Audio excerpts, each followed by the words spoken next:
We're going to be talking about quail housing today. Hi, I'm Angela. I'm with a Dinosaur Omelet.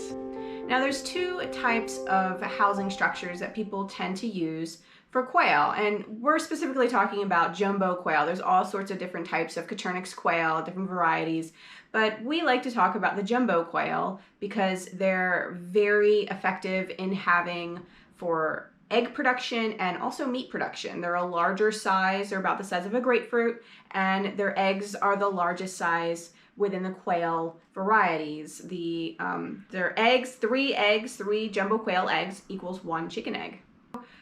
There are hutch type housing and systems, and then there's also aviary type housing.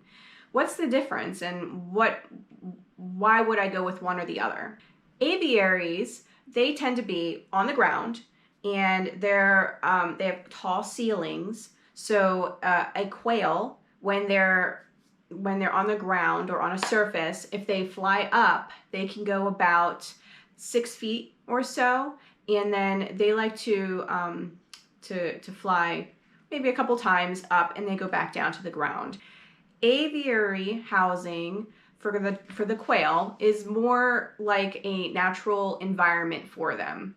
It's going to be on the ground, and it's going to have a tall ceiling, usually about 6 feet or higher. That way, if the quail jumps up and flutters up, it's not going to injure its head or its neck with the speed it gets. It's going to go up and go back down. The space within the aviary, it's going to hold a different amount of quail than what a hutch system would hold. An aviary would hold less than a hutch because of the manure. The ground would have to be some sort of bedding material, like a deep litter system, where the person adds maybe an untreated mulch or something several inches deep, 4 or 6 inches deep, and then the quail will be dwelling on top of that mulch, and the manure will go into it, and then that bedding will have to be turned periodically and more added, and you can only have a certain amount on there because you don't want that manure to build up too quickly. A hutch style, the manure will fall right through, so you can have more in there. Now there are hutch type quail houses. It's kind of similar to like a rabbit house, where there'll be a sheltered side that's completely closed in, except there's good ventilation perhaps on top, and there's an open air side where it's wire, and the manure falls through the bottom. And in that type of housing, with a jumbo quail, we recommend you can have up to 3 quail per square feet. A lot of times people like to put sand in the sheltered area to give the birds a substance to dust bathe and just increase their quality of life and enjoyment, because they do enjoy doing that. A hutch is going to be up off the ground. That'll keep the environment they live in cleaner because the manure will fall through. If there is a sheltered area with bedding, that will have to be tended to and cleaned periodically to make sure there's no buildup. So the two main types of structures is the aviary style and the hutch style. If you're going for efficiency in production with eggs and producing, breeding the birds for meat, usually the hutch style is more effective. You can house more quail in there, keep it cleaner, and it's pretty quick to maintain and interact with the birds. I'm going to focus on the hutch style of housing. They are more efficient to keep in production of eggs and meat and just tending to quail in general. Now, I did say that when you're thinking of what it looks like, it's kind of like a rabbit hutch, a sheltered side and an open side that's wired, fully wired up off the ground. The ceiling height is going to be much less than what you would think of in an aviary style. And it's going to be anywhere from like about 10 inches to no more than 24 inches. And what you're thinking about is keeping the height lower to prevent, because they're going to hop up, they're going to shoot up, because they like to use their wings, and they'll hop up and flutter and such. You want to prevent or minimize risk of injury to the neck or the head if they hit the top. So with that in mind, it's very good to have a ceiling that gives. And you could use hardware cloth, 1/2 inch hardware cloth, so that it does give.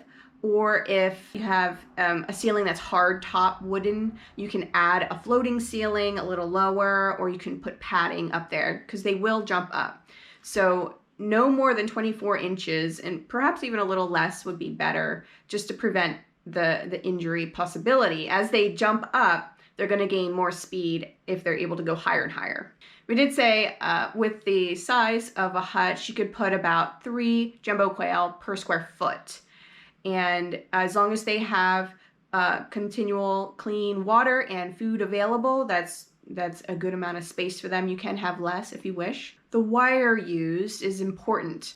You want to make sure to use something with small sized holes, like 1/2-inch hardware cloth. It's a more durable type of wire. Predators, if you have anything the size of 1/4 or 1 inch, the predators will be able to either go through, like mink and rats or snakes, go through that size of opening, or raccoons can fit their hands through a size of 1/4 hole and grab birds and either severely injure them or, eat them. Also, chicken wire, for example. Chicken wire has larger holes. It's about 1/4 size, so it's not good for safety from predators, but it's also a type of wire that's not terribly durable against animals, predators that have strong jaws and sharp teeth. Some predators can actually bite through chicken wire. So we highly recommend using hardware cloth, and 1/2 inch is small enough. Now on the floor, also want to use a 1/2-inch type hardware cloth, but you don't want to go smaller than a 1/2 inch. There's a quarter inch size as well. Don't go smaller than a 1/2 inch because the manure needs to be able to fall through effectively. It's very important that the quail housing is well ventilated. They produce a lot of heat. They have a fast metabolism, so they're going to need lots of ventilation. The jumbo quail are hardy to hot temperatures and cold temperatures. They just need to be protected from harsh weather, like hot direct sunlight, rain, snow, that sort of thing, really cold winds. So they need to have a shelter area to retreat to if they wish to, but that also does need to be ventilated. And we do recommend having a hardware cloth ceiling even in the shelter, not just making it a box with like a doorway and a couple holes. They do need a lot of ventilation. And then overall, over the entire structure, to have a ceiling, a roof, to have a roof that covers the entire structure, so the actual cage itself can have a hardware cloth ceiling, and then the overall roof protects the entire structure from rain and other elements. Now, the flooring of the structure of the hutch, it could be flat, and you can simply just reach in to collect eggs. You can also use a simple tool to bring eggs toward you. And also sometimes people like to do what's called an egg rollout floor. And it's just a slightly slanted flooring where when an egg is laid, it'll roll to the front of the cage and it'll go through an opening, a slotted opening along the floor, and collect in the front of the quail hutch. An egg rollout can be quite convenient to have, but whichever is best for you. One thing to consider is underneath the hutch, there's going to be space. This hutch is going to be up off the ground. Some people like the idea of having the quail manure just go right down to the ground with no barrier or hindrance. And then they want to just shovel the manure and move it to their compost pile or garden afterwards. You do want to keep in mind predators. Predators, if they are able to get up underneath the hutch and access the floor of the hutch right underneath the quail, they can grab hold of quail feet and pull them through, causing quite damaging harm to your quail. They can nip at their chest as the quail are laying. They can cause a lot of stress as well. So it's important to predator-proof your structure, and you may want to actually consider using trays underneath the quail hutch to collect the manure. That would, mean something else to tend to, but it is going to cause a barrier against predators getting right up to your quail. And I would recommend not having the trays too far from the flooring, about 1 inch or 1.5 inches, because you don't want smaller predators to get between the tray and the floor.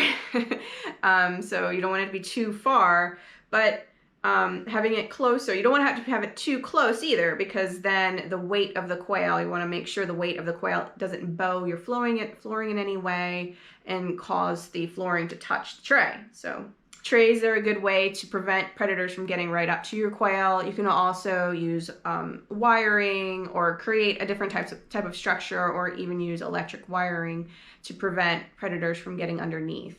There's lots of creative ways to do that. So 2 other things would be, you're gonna wanna keep the sandbox, the sheltered area, keep the sand nice and tidy, prevent manure buildup so that they can stay healthy and happy and enjoying that bedding that they have. And also, if you wanna keep your quail laying eggs year round, you're gonna wanna add supplemental lighting toward the fall, going into less sunlight seasons. They will need around 14 to 18 hours of daylight or light per day. So if you count the sunlight hours, and then as we go into fall, into winter, the sunlight hours diminish a little bit, so you're going to want to add a supplemental lighting. It could be a strip of LED lights or Christmas lights on a timer. Plug it into a timer to make it easy for you. It'll just kick on when a certain hour comes up, and then they'll keep laying year round. If they don't have enough lighting, they'll stop laying, because the lighting will affect their hormone level, so that'll affect production of eggs. I hope that was interesting and answered some of your questions. I'm gonna have linked to this video an outdoor quail housing setup that we have and that Christopher runs through and goes through in detail, and also another video that has a mini replica answering more questions about a quail hutch system. Please subscribe to our channel. We will have new videos posted, and we like to offer valuable educational information that helps people as they pursue learning skills and bettering their quality of life. Like the video if it was interesting and helpful. Thanks so much, everyone, for watching.